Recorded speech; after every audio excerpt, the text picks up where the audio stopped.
കഥാപശ്ചാത്തലം തൃശ്ശൂരാണെന്ന് അറിയിക്കാനായിട്ട് Anwar Rasheed entertainment എന്ന് കാണിക്കുന്നത് നിലവിൽ തൃശ്ശൂർ ശക്തൻ സ്റ്റാൻഡിലെ ചുറ്റുമുള്ള ഗ്ലാസ് ബ്രിഡ്ജിൻ്റെ മുകളിൽ നിന്നാണ്. അത് വളരെ ബ്യൂട്ടിഫുള്ളായിട്ട് എനിക്ക് തോന്നി. അതിനുശേഷം ഓപ്പണിംഗ് ഷോട്ടിലേക്ക് വരുമ്പോൾ ഒരു ഇരുണ്ട മുറിയിൽ ഒരാളെ കെട്ടിത്തൂക്കുന്നു. ഇപ്പോൾ നമ്മൾ ശ്രദ്ധിക്കുന്നൊരു കാര്യം, ഈ സമയത്ത് പ്ലേ ചെയ്യപ്പെടുന്ന പാട്ടാണ്. ആ പാട്ട് തുമ്പീവ തുമ്പക്കുടത്തിൽ തുഞ്ചത്തായി ഉന്നാരിടാം, ആ പാട്ടാണ്.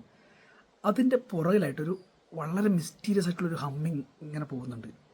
ഒരു കൊലപാതകം കാണിക്കുമ്പോൾ വളരെ സാധാരണമായി നമ്മൾ കേൾക്കുന്ന ഒരു സോങ് പ്ലേ ചെയ്യുകയും എന്നാൽ അതിൻ്റെ പുറകിലൊരു വളരെ നമ്മളെ പേടിപ്പെടുത്തുന്നൊരു മിസ്റ്റീരിയസ് ഒരു ഹമ്മിങ് കൊടുക്കുന്നുണ്ട്. ഇപ്പോൾ ഒരു സാധാരണത്വത്തിലെ അസാധാരണത്വം തുടക്കത്തിലെ നമുക്കത് നമ്മളെ ഫീൽ ചെയ്യിപ്പിച്ചുകൊണ്ടാണ് സിനിമ തുടങ്ങുന്നത്. സിനിമ പറയുന്നത് അത് തന്നെയാണ്.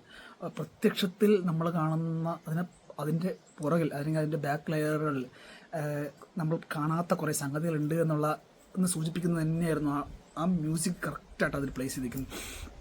അതിനുശേഷം ഇത് അന്വേഷിക്കാനായിട്ട് ബേസിലിൻ്റെ കഥാപാത്രം വരുന്നു. ബേസിലിൻ്റെ കഥാപാത്രം വളരെ രസകരമായിട്ടൊരു കഥാപാത്ര സൃഷ്ടിയായിട്ട് തോന്നുന്നു. നമുക്ക് ടിപ്പിക്കൽ ബേസിലിൽ കാണുന്ന, നമ്മൾ ബേസിൽ ഇൻ്റർവ്യൂലൊക്കെ കാണുന്ന പോലെ തന്നെ വളരെ ബുദ്ധിയുള്ള ഒരാൾ, ഇടയ്ക്ക് വളരെ ബാലിശമായിട്ടും കോമഡിയായിട്ടും തോന്നുമെങ്കിലും വളരെ ലെജൻഡാണല്ലോ, അങ്ങനെ തോന്നൂലേ? അങ്ങനെ നമുക്ക് തോന്നിക്കുന്ന ഒരുപാട് സന്ദർഭങ്ങൾ ബേസിലിൻ്റെ കഥാപാത്രം ഉണ്ടാക്കി തരുന്നുണ്ട്. ഇതിൽ മറ്റു വളരെ പ്രധാനപ്പെട്ടൊരു സംഗതി, ഇതിൽ 2 സ്ത്രീ കഥാപാത്രങ്ങളാണ്. മിറിൻഡ എന്ന് പറഞ്ഞ് സോബിൻ ഷാഹിറിൻ്റെ ഭാര്യ അഭിനയിച്ച മിറിൻഡ എന്ന കഥാപാത്രവും, അതുപോലൊരു സിലോൺ ബാബു അങ്ങേരുടെ ഭാര്യയായിട്ട് അഭിനയിച്ച ഷാപ്പിൽ കറി ഉണ്ടാക്കുന്ന ഒരു സ്ത്രീ. ഇവരുടെ ഒരു ചെറിയ സീനുണ്ട്. ബേസിൽ ഈ മിറിൻഡയെ കാണുന്നൊരു സീനുണ്ട്. ആ സമയത്ത് മിറിൻഡ ഈ തുണി വിരിക്കായിരിക്കും അയ്യൽ, അതിനിടയിലൂടെ അവരെ കാണിക്കുന്ന ചില ഷോട്ടുകളുണ്ട്. അവർക്കൊരു വല്ലാത്ത വശ്യത നമുക്ക് ഫീൽ ചെയ്യും. വശ്യത വെച്ചാൽ അങ്ങോട്ടും ഇങ്ങോട്ടും കാണിക്കുന്നുണ്ട്. അതിനകത്തൊരു വളരെ മിസ്റ്റീരിയസ് ആയിട്ടുള്ളൊരു സംഗതി ഇങ്ങനെ നമുക്ക് തോന്നും. മിറിൻഡയുടെ കഥാപാത്രത്തിൻ്റെ കണ്ണുകൾ വളരെ ബ്യൂട്ടിഫുള്ളാണ്. ഭയങ്കര അവരെ നമ്മൾ ആകർഷിക്കുന്ന പോലെ ഉള്ളൊരു നോട്ടമാണ് അവർക്ക് ഉണ്ടാവുക. ഇത് കഴിഞ്ഞ് ഈ ഷാപ്പിലെ ചേച്ചി ഇവർ ഒരു ചക്ക മുറിച്ചുകൊണ്ടിരിക്കുകയായിരിക്കും. ഈ ചക്ക മുറിച്ചുകൊണ്ടിരിക്കുന്ന സമയത്ത് അതിനകത്ത് ഭയങ്കര ഒരു ദ്വയാർത്ഥ പ്രയോഗമുണ്ട്. അവിടെ ഒരു 3-4 ഡയലോഗ് ഇത് തന്നെയാണ്. അവരുടെ കഥാപാത്രം എങ്ങനെയുള്ളതാണ് അല്ലെങ്കിൽ സ്ത്രീകളുടെ കാഴ്ചപ്പാടിലുള്ള ചില സംഗതികൾ തൃശ്ശൂർ സ്ലാങ്ങിലേക്ക് പുറത്തേക്ക് വരുമ്പോഴത്തേക്കും അത് ഈ സിനിമയിൽ ഉടനീളമുണ്ട് കേട്ടോ. കാരണം ഒരാൾ മരണപ്പെട്ട് കിടക്കുന്ന സമയത്ത് തൂങ്ങി മരിച്ച ഒരാളെ കാണുമ്പോൾ ആരാണ് ഇവരെ പാരച്യൂട്ടിലേക്ക് ഇറക്കി, അല്ലെങ്കിൽ ഇതിലും വലിയ എന്തോ വരാതിരിക്കായിരുന്നു, അതുപോലെ വളരെ സീരിയസ് ആയിട്ടൊരു ഇഞ്ചുറി പറ്റുമ്പോൾ ആ ഇഞ്ചുറി പറ്റിയ ആൾ തന്നെ പറയാണ് തേഞ്ഞു എന്നൊക്കെ. ഈ വളരെ സീരിയസ് ആയിട്ടുള്ള ചില സിറ്റുവേഷനിൽ തൃശ്ശൂരുകാർ രേഖപ്പെടുന്ന ചില വാക്കുകളുണ്ട്. അതും ഇതിനകത്ത് വളരെ പ്രധാനമായിട്ട് വരുന്നുണ്ട്. അതിൽ തന്നെ ഞാൻ ഈ പറഞ്ഞ ഭയങ്കര ഈ ഒരു സ്ത്രീകളുടെ വ്യൂവിൽ നിന്നും അല്ലെങ്കിൽ നമ്മൾ പ്രതീക്ഷിക്കാത്ത ആംഗിളിൽ നിന്നുള്ള ചില ഡയലോഗ് ഡെലിവറികൾ ഇതിനെ വളരെ നമ്മൾ വ്യത്യസ്തമാക്കും. സോബിൻ ഷാഹിർ വളരെ മിസ്റ്റീരിയസ് ആയിട്ടുള്ളൊരു കഥാപാത്രമാണ്. ഇതിലതൊരു സംഗതി, ഒരു ഫൈറ്റുണ്ട്. ആ ഫൈറ്റ് മൂത്രപ്പേരക്കകത്ത് വെച്ചുള്ള ഫൈറ്റാണ്.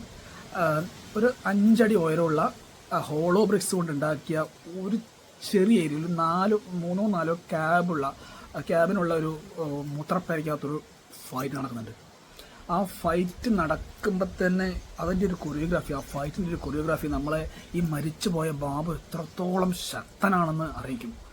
കാരണം ഈ ബാബുവിന് എത്ര ശത്രുക്കളുണ്ടാവുക, അല്ലെങ്കിൽ ബാബു എന്തുമാത്രം ഫിസിക്കലി അവനെ ഒരാൾക്കും കീഴ്പ്പെടുത്താൻ പറ്റില്ല എന്ന് നമ്മളെ ബോധിപ്പിക്കുന്ന ഒരു ഫൈറ്റ് അത്. അതിൻ്റെ കൂട്ടത്തിൽ തന്നെ ബലഹീനത എന്നൊരു സംഗതി, ഈ ബാബുവിനെ കൊന്ന ആളുടെ ബലഹീനത, അയാൾ എത്രമാത്രം ബലഹീനനാണ് എന്നുകൂടെ ഇത് കാണിക്കുന്നുണ്ട്. മാത്രമല്ല ഈ ബലഹീനനായ ഒരാൾ അയാളുടെ ബലഹീനതയെ നമ്മൾ അണ്ടർ എസ്റ്റിമേറ്റ് ചെയ്യരുത്. കാരണം അവർക്ക് ചെയ്യാൻ പറ്റുന്ന ചില കാര്യങ്ങൾ ഫിസിക്കലി അല്ല, ബുദ്ധിപരമായി ചില കാര്യങ്ങൾ ചെയ്യാൻ പറ്റും. ചില കാര്യങ്ങളൊന്നല്ല, ഈ ബലഹീനൻ്റെ ഏറ്റവും വലിയ ആയുധം ബുദ്ധിയാണല്ലോ. അപ്പോൾ അത്തരം ഒരു വലിയ സംഗതി ഇതിനകത്തൊരു പൊളിറ്റിക്കലി കാര്യങ്ങൾ പറയുന്നുണ്ട്. ഒരു ഫൈറ്റ്, ഞാൻ പറഞ്ഞ മൂത്രപ്പേരയുടെ ഫൈറ്റ്, അതേപോലെ സോബിൻ ഷാഹിർ അപകടത്തിൽപ്പെടുന്നൊരു സീന് തുടങ്ങി വളരെ വളരെ ബ്രില്യൻ്റ് ആയിട്ട് ചെയ്തിട്ടുണ്ട്.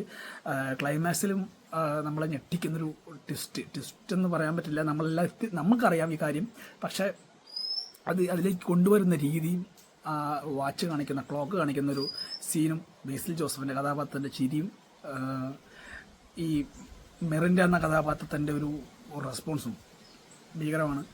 അതേപോലെ ചെമ്പൻ വിനോദിനോട്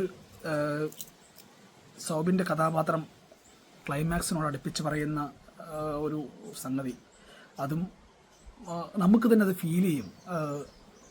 നൈസ്, വളരെ മനോഹരമായ സിനിമ.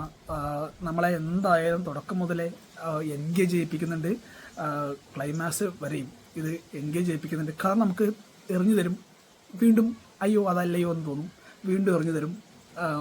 അങ്ങ് തിരിഞ്ഞും മറിഞ്ഞും വരുന്ന ഒരു സന്ദർഭം വളരെ നൈസായിട്ട് ചെയ്തിട്ടുണ്ട്. സൗബിനും സ്ത്രീ കഥാപാത്രങ്ങളും ബേസിലെ കഥാപാത്രവും പിന്നൊരു സർക്കിൾ ഇൻസ്പെക്ടർ നൈസായിരുന്നു. പിന്നെ ബേസിലിൻ്റെ ഉണ്ടാകുന്ന ചില ട്രാൻസ്ഫോർമേഷൻസും പ്രാവിൻകുട്ട് ഷാപ്പ് എന്തായാലും മസ്റ്റ് വാച്ചായിട്ട് നമുക്ക് കാണേണ്ടതാണ്. തിയേറ്ററിൽ എക്സ്പീരിയൻസ് ചെയ്യുക. വളരെ നൈസ്, നല്ല സിനിമ. Thank you.